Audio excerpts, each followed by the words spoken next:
Mety ho toerana eny an-dranomasina ny alarobia 20 desambra iraika amby roapolo amby roa arivo amin'ny 5 ora maraina hatramin'ny alakamisy 13 desambra iraika amby roapolo amby roa arivo amin'ny 1 ora maraina.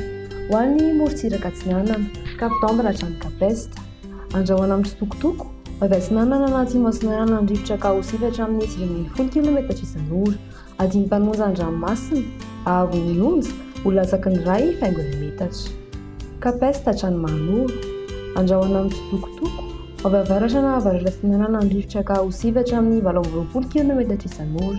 Ahatratra 17 km isan'ora indraindray. Adiny Mpanonja na Anonjabe ny ranomasina, Ahavon'ny Onja, aotra faingo 7 hatramin'ny iray faingo 5 metatra. Mahanoro hatrany Taolagnaro.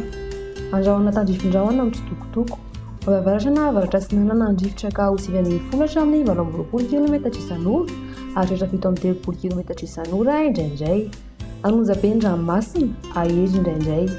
Ahavon'ny Onja, manodidina ny 2 faingo 2 metatra, ahatratra 2 faingo 9 metatra anaty orana tandrifin-drahona. Taolagnaro hatrany Cap Sainte-Marie. Andrahoana amin'ny tsitokotoko lalovan'ny orana tandrifin-drahona, avy Atsinanana amin'ny ankapobeny rivotra ka ho 20 hatramin'ny 19 km isan'ora, ahatratra 19 km isan'ora indraindray. Anonjabe ny ranomasina, Ahavon'ny Onja, manodidina ny 2 faingo 3 metatra, ihena 2 faingo 4 metatra miangalana any amin'ny faran'ny fitoana. Ho an'ny morontsiraka andrefana, Cap Sainte-Marie hatrany Cap Saint-Vincent. Andrahoana amin'ny tsitokotoko na ibalikan'ny masoandro, ho avy atsimo na aty Masinarana andrivotra ka ho 20 hatramin'ny 19 km isan'ora, ahatratra 5 km isan'ora indraindray eo anelan'ny Cap Sainte-Marie sy Tampolo. Anonjabe ny ranomasina, Ahavon'ny Onja, 2 faingo 5 hatramin'ny 2 faingo 5 metatra. Cap Saint-Vincent hatrany Cap Saint-André.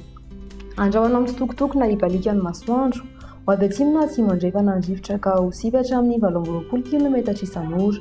Anonjabe ny ranomasina manakaiky ny Cap Saint-Vincent, fa Adiny Mpanonja kosa ny ankafa.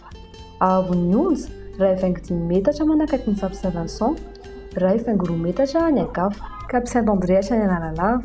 Andrahoana amin'ny tsitokotoko na ibalikan'ny masoandro, ho avy avaratra andrefana andrivotra ka ho 7 km isan'ora. Hotonina Adiny Mpanonja an-dranomasina, Ahavon'ny Onja, latsaky ny aotra faingo 7 metatra. Analalava hatrany Kapitambra. Anorana tandrifin-drahona amin'ny tsitokotoko, iovaova fitsoky ny rivotra ka ho 7 hatramin'ny 9 km isan'ora. Hotonina Adiny Mpanonja an-dranomasina, Ahavon'ny Onja, latsaky ny 2 metatra.